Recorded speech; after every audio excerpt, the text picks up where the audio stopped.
All right, everybody, what's up? Doing something a little different today. This podcast interview with Ed Stetzer, or I should probably call it a conversation since there's three people involved. But if anything, it was an interview with Ed Stetzer by Pastor Greg Surratt and Joey Svendsen. Pastor Greg being one of my pastors and the founding pastor at Seacoast Church. Anyway, the plan is to release this episode on this podcast, obviously, because you're listening to it right now, but release it also on Pastors Collective, which is a podcast that Pastor Greg is a part of. So, Pastor Greg and I just sat down to record two intros, one for Pastor with No Answers and one for Pastors Collective, and doggone it if I didn't like how the intro turned out for Pastors Collective more than I liked how the intro for Pastor with No Answers turned out. So that is the one that I'm going to air. Enjoy it. Enjoy the interview. And may God be with us through all of this turmoil. My hearts are with you all. And thanks for listening. This is Greg Surratt, and this is the Pastors Collective podcast. Normally I'm here with Darren Patrick, but I did something different. I got a phone call about an hour before we recorded this podcast that we're going to do right now from Joey Svendsen, who has a podcast called Pastors with No Answers. And, just one pastor. Just a pastor. Okay. Yeah. He's the only pastor that has no answer. Right? Yeah, exactly. I don't want to put that on everybody else. Okay, all right. Joey's a friend. He works with us here at Seacoast and has quite an extensive background in podcasting. And Joey, explain what did you do? Why did you invite me along? And what's our podcast about today? Yeah, so I thought it would just be a good thing to have you on board, honestly, just for an extra voice. And I thought maybe you did have some background with Ed Stetzer. And you are kind of on just the nature of what you do. You're kind of on the front lines of thinking through all of this COVID-19 stuff. You're probably processing things that I haven't had to yet. And so I just thought it would be neat. And I guess selfishly, I wanted you to be on the podcast because I like you and thought it'd be fun. Oh, isn't that sweet? Got a little bromance going on there. There you go. Well, Ed Stetzer is a prophetic voice. He really is. Some of you may know him, some of you may not. He works with the Billy Graham. I should know exactly what his title is. He's at Wheaton, and he's over the Billy Graham deal there. Whatever, that's close enough. The Billy Graham deal, I like it. Do you like that? It has Billy Graham's name in it. Yeah, Ed'll kill me for that. But anyway, he has a prophetic voice. He always has. He pushes the edges, and he had a Facebook rant that I think you heard, and it kind of piqued your interest. Yeah, for sure. Yeah, and piqued my interest, and I guess in some sort of, I don't want to pat myself on the back, but I also thought other people need to hear this, because if he's right, then we need to change gears. And that's pretty much what this podcast episode is about, is how churches need to change gears with what we're spending most of our time doing right now. That's good. So any last thoughts before we... Yeah, I do have a request. There's a chance that some of the listeners listen to both of our podcasts. Can we just go ahead and tell them if that's the case, then listen on Pastor with No Answers and not Pastors Collective? Nope. Yours is too dangerous.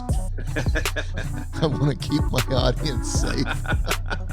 Let's listen just a little bit to the interview that we had with Ed Stetzer.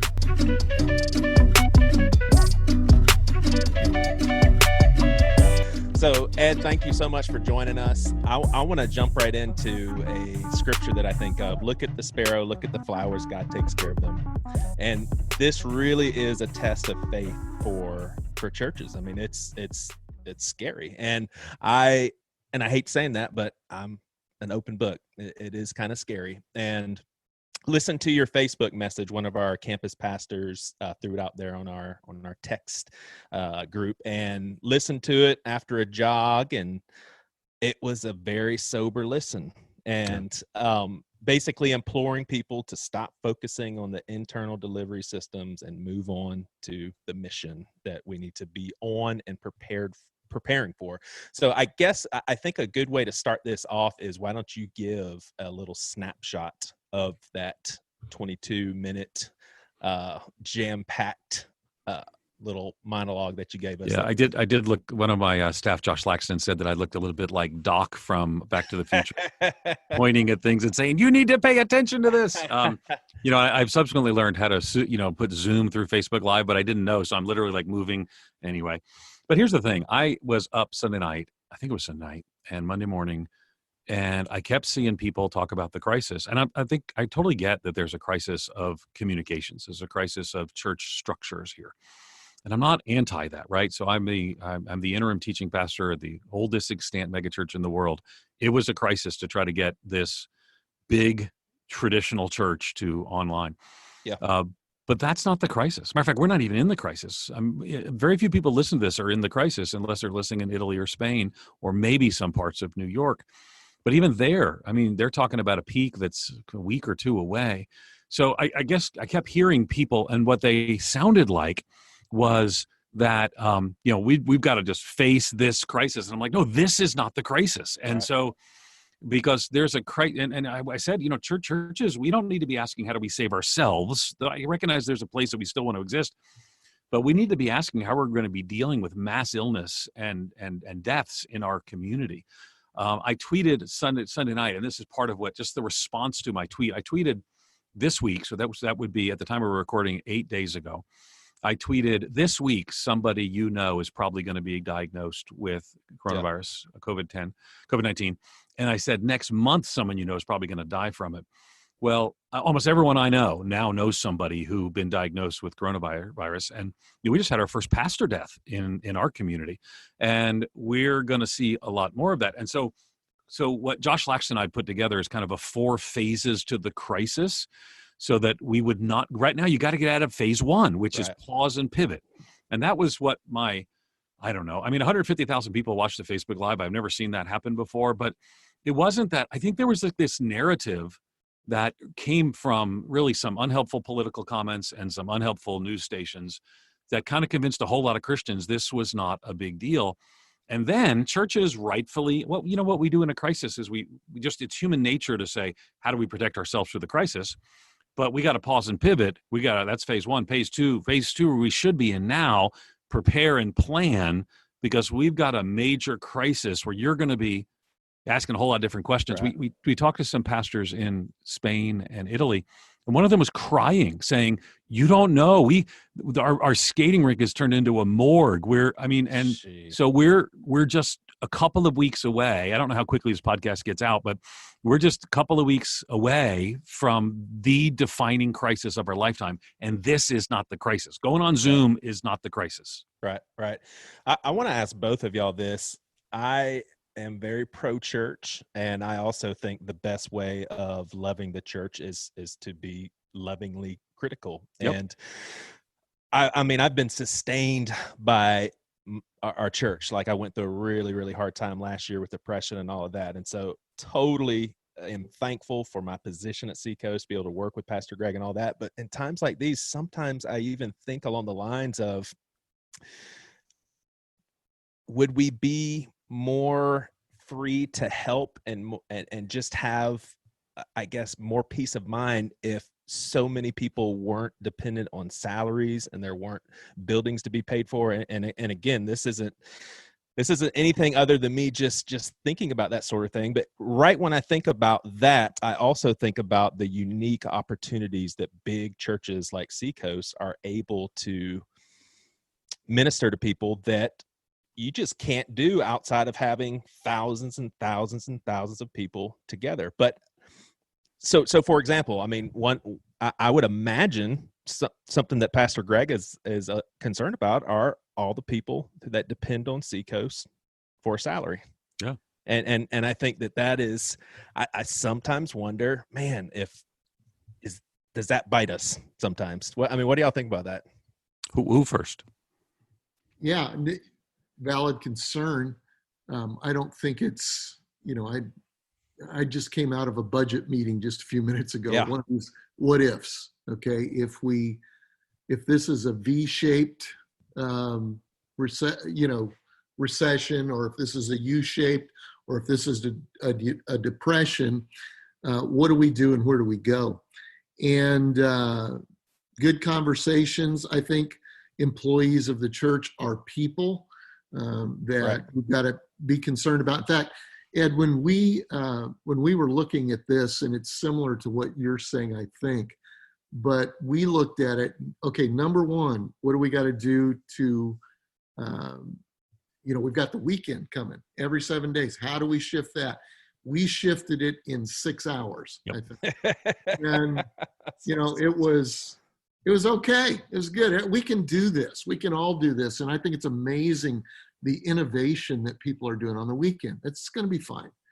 Then the second one was on Monday, and it was, how are we going to take care of our people? Yeah. And I'm not just talking about the staff. I'm talking about our people. And I got to be honest with you, I was overwhelmed with that Sure. for a little while. And so we've begun to work on that, and I think we're making progress. We're seeing some good things. And then the third, then obviously, is how are we going to take care of the community? Yep. Fortunately, it's not like a hurricane. We're used to hurricanes, where it comes in and rips up everything at the same time. We're able to get our bearing. What can we do? And now, how are we going to mobilize? Yeah. To meet the needs of the community. Yeah, and I think the way you laid it out is helpful, and probably helpful for our listeners. This podcast is geared towards pastors and church leaders, so let's talk about that for just a second, right? There is the immediate need, and I'm not anti that. Pause and pivot, okay? And people have done that. If you've not done that, I recognize, I've preached at Seacoast. I remember all those TVs on the walls from all the campuses. You guys are used to streaming, and your whole living room set. Just bravo. And a lot of people took a little longer to get there, but most people are there now. I'm going to do a video on how to speak to a camera, because I just see a lot of pastors who just haven't kind of got that part now. But then I'm sort of done on this, because we've got to now move to the second phase. Phase is the term I'm using for the 4 phases, where I'm talking about now plan and prepare for the crisis. But what you're saying is you got like concentric circles. We had to take care of our ability to communicate with our people. Right. Now we got to take care of our people. Mm-hmm. And I think that's actually a biblical thing, be good to, do good to one another, especially those of the household of God. So we're taking care of our people. And there are people in your church, even a church like yours, Greg. You've been around long enough that you have some older people too. And some of them don't have internet. My next door neighbors don't have internet. I've checked on all my neighbors. And they say, we don't work with the electronics. I was like, well, we're not really, we haven't talked about it. But then please tell me they're like 80 plus, right? No, they are. They are. And it's not like in their 40s. And then the next phase has got to be the community. But here's what I want you not to miss. You got a week, maybe 2, to figure out how to make sure your people are all together and weather this storm, because a church your size is going to experience multiple deaths. Yep. And then you've got another week to then face the deaths that are going to be in the community. And I think ultimately those strategy meetings are important, and you're having them there, and as well you should, Greg. The next strategy is, how do we mobilize our church to deal with mourning and grief? And because remember what we just heard President Trump finally say the things that others have been saying for a while. 100 to 200,000 is the best case scenario if everything we do works. He said the words 2.2 million if we don't do those things. Or another way to put it is, if this doesn't work, so is it going to be that many? Probably not. But can I just tell you, this will be the greatest tragedy in your lifetime since World War II, in all likelihood. And yet, it's in times like these when the Church of Jesus Christ can stand up. Now, to your question, are there going to be structural things that change? I don't know. Because, Andy Crouch has written a very compelling argument towards that. And we put some of that. We have 4 phases of the crisis. And one of them is, how will your church emerge? Because you're not getting super hit hard when we're recording this in Charleston. But in Chicagoland, we are super hit hard. Mm-hmm. And so in a month from now, when they lift the restrictions, I don't think we're going to be lifted for a while. Maybe Charleston will. So you may be going up and down, and the flexibility that's going to require. But here's the thing that I think most may tell us that, is this going to be, because I get your angst, right? And I feel that angst. Is the structure of the church serving its mission? And we've had this kind of conversation, Joey, for maybe 20 years through the missional church things. You've been part of some of those conversations. And I believe in 1 month, God has done more to advance the missional church conversation than in 15 years of blog posts and podcasts. That's so awesome. Not a That's doubt. so right. And here's what I'm just saying, though. Keep in mind that the Spanish flu was 2 to 3 times the mortality, significantly more disruptive, though this is very disruptive. And you know what? I just finished up they called the pastor at Moody Church Sunday, so I'll be wrapping up there. But that church was pastored by Paul Rader during this time, and they were a large church before, they were a large church after. I think structures tend to snap back to what so I don't think that the day of the large church is done because of coronavirus. A lot of it depends on how our communities respond. Will they see it the way they're seeing the 3 pastors who've made a point, or some foolish leaders who've made a point of saying, we're going to ignore all the social distancing. Right. Well, I don't want that to be Greg Surratt in September if the community feels that that's dangerous. But again, our most recent example is the Spanish flu, and that's not what happened. Churches went back to kind of structurally the way they were. Should that be always the case? Is that always good? I'm not saying it is, but I am saying that's been the pattern in the past. Yeah. Yeah. And I wonder if it, honestly, I've been thinking about this a lot, obviously. And as we get ready to go back, number one, what I would say to pastors is to expect the day that you go back to be a very politically divisive day. Okay?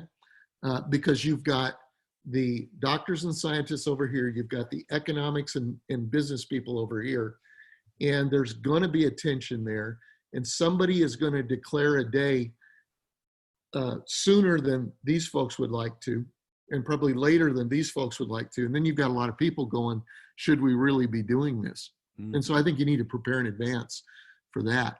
But I think that things are going to change, even megachurch wise.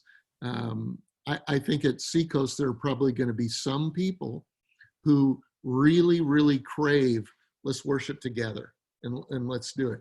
You've got other people that are going, I kind of dig this. I mean, this is really a good experience.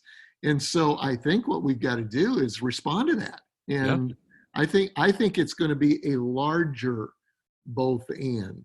I think you're going to see mega churches with house churches.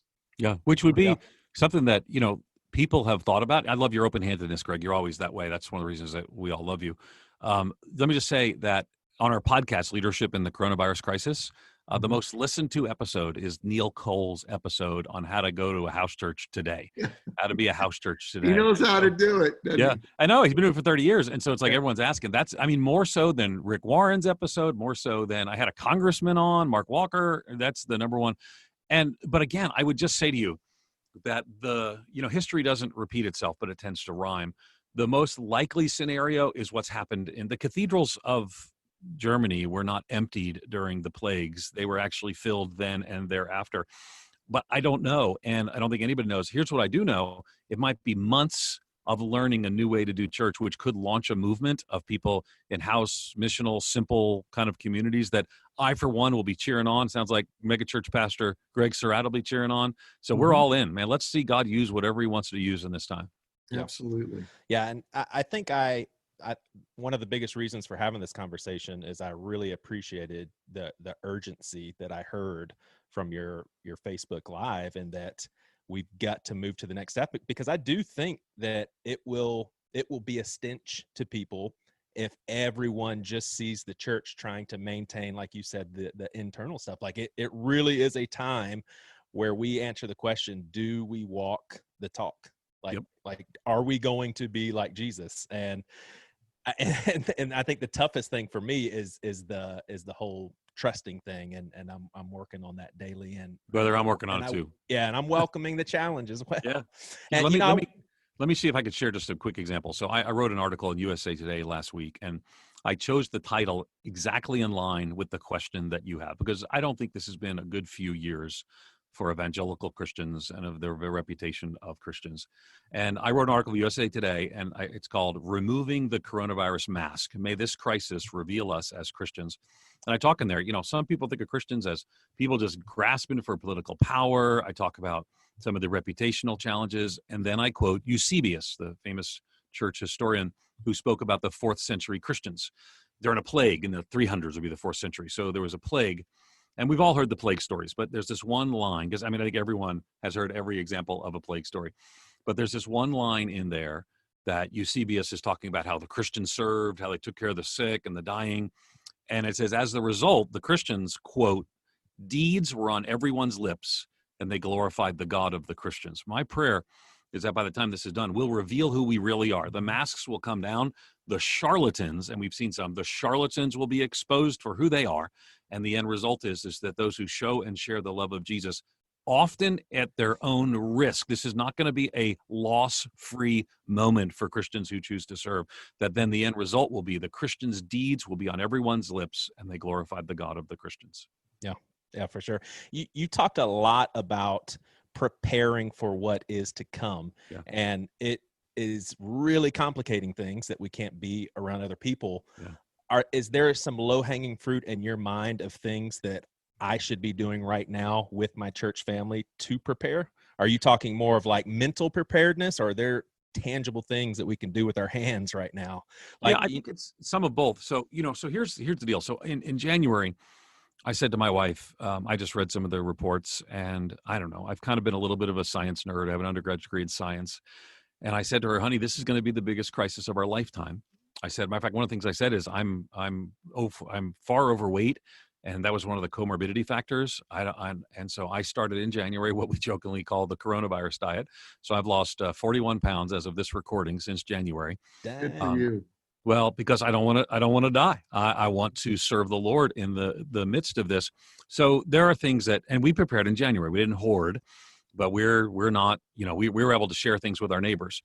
Now, here's what I would say. I've been thinking about this for our team. 2 weeks ago, I asked for them to start putting together resources for mass deaths in communities. And they're like, oh, Ed. And I said, just put it together. And so we'll start releasing them this week and next. But so here's some ways I think we can prepare. I think those are right now, a lot of people listening, the audience of this podcast is pastors who are probably thoughtful, maybe leading churches that are kind of out of the norm in size. Right now, you've got your campus worship pastors are basically doing nothing. What can they be doing right now? I shouldn't say that because they could be doing great things. But I mean, the role of the campus worship pastor is really hindered when we're broadcasting from one site. I think we all could agree that we love our campus worship pastors. So who's in charge now of making sure that the widows in the older men and women in our church are cared for during this time? And then who else? We got to retask our staff to meaningful roles, and people need to do meaningful work. And so I would have a whole different teams. Rick Warren said in our interview with him, he said, you need to find partners. And, they're in our county, our school system's doing a great job because most of our poverty is related to school lunch programs. So we can find vulnerable people.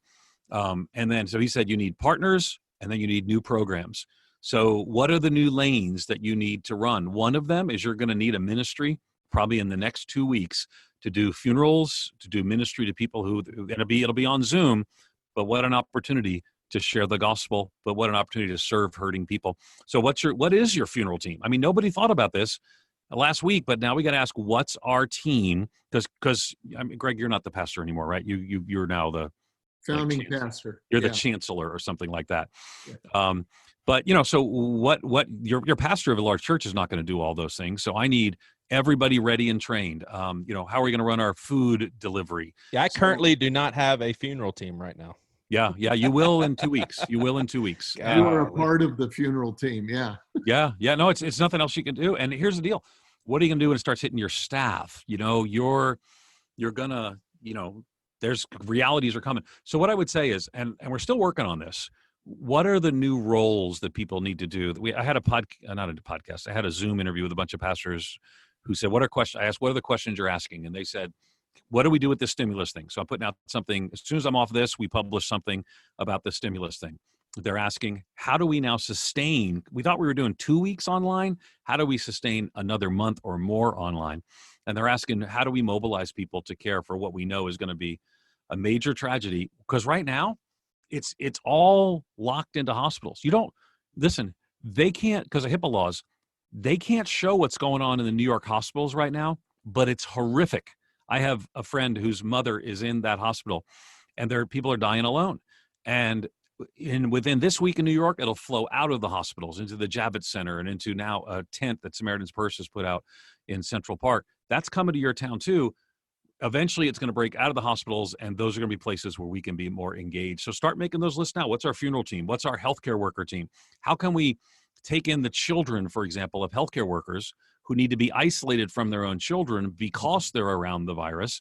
And how can we minister to their children? So there are creative ways that we can do this, but you need to start that plan right now, not 2 weeks from now, right now. Ed, we've already begun conversations with the medical community of saying Seacoast could be a hospital. Okay, if you want to build one of those, yep, use the building, use part of the building, whatever you need.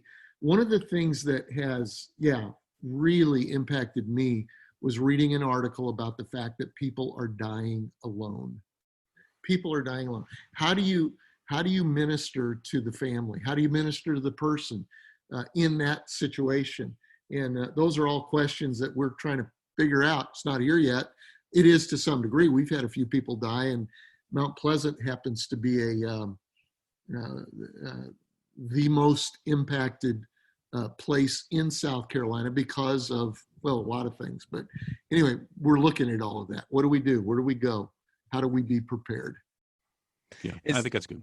Is there room for the mentality of, like, is there ever a time that in order to serve other people effectively that we have to let go of needing to protect ourselves? Like, I get the balance of protecting ourselves affects society because we don't want to spread it. But, I think about we'll be able to drink poison and not die, handle snakes and not be bitten and that sort of thing. Like, is there ever a time where we have to say, look, the only way that I can help such and such or this family is to put myself in somewhat of jeopardy? Yeah. And we do First of all, that's in the longer end of Mark, which is not in the best original document. So I'm going to go ahead and not specifically respond to that. That was just a joke. It was just a theological joke. You are right. You are right. But it is correct. So here's the thing. I think in the past, when you went back to the Black Death or the plague in Europe, I mean, people didn't know. I mean, they sort of knew that crowds cause transmission, but there is a cost that you still have to engage, and I think it's going to require Christians to put themselves at risk. Now, I think we should. This is a time when we need to ask the question: what's the best way to do that? So, for example, Rick Warren, who was on our earlier podcast, Rick basically, I don't remember what he called it, but he has some pre-existing lung condition. He has to isolate himself. So I want people like that, people that have cancer, and even if they beat it, people who have immune deficiency or depressed immune systems, I want them on the phone. They're just the phone people, just going to be, you remember phones? Remember like prayer chains on phones? I mean, so they're going to be working that. But should there be a significant number of Christians in our churches who are in their 20s to in their 40s who are taking a well thought out risk that they're not coming home to people that they can spread it through, and they're following social distancing? Yes. And I do believe, 51 doctors have died in Italy. And I believe that there will be Christians. I mean, I've got a student in one of my classes run a little text chain, and he's, chaplain of the police department. He's involved in gang work and homeless ministry, and he's homesick right now. And he said, we followed all the precautions. We did the best we can. So yeah, I think, Joey, I just think that the idea that we can do all this and not face risk is never going to be right. And here's the reality. Eventually, this is going to swing around to probably most of us to get it. You just don't want to get it when the hospitals are full and they're making decisions on who gets on a ventilator. So if you're 65 years old and you have emphysema, this is not your call. But if you're in your 20s to your 40s and you're healthy and you follow all the procedures and do the best, but you're bringing food to the homeless and more, yeah, I think that's an appropriate thing to do. Jesus didn't promise us a risk-free life. And I got to tell you, it's only in the 20th century that Christians would have ever thought that they could live their lives without a pandemic. Pandemics were like Thursdays well, you go back hundreds of years. And we can just Google. We think of the Spanish flu. There was look up the sweats in England that just started killing people, and Christians too. So at the end of the day, we've got a call and a mission. Will that be costly to some people? Yes. Should we be as cautious as we can? Should we consider our neighbors and our family and not do things recklessly?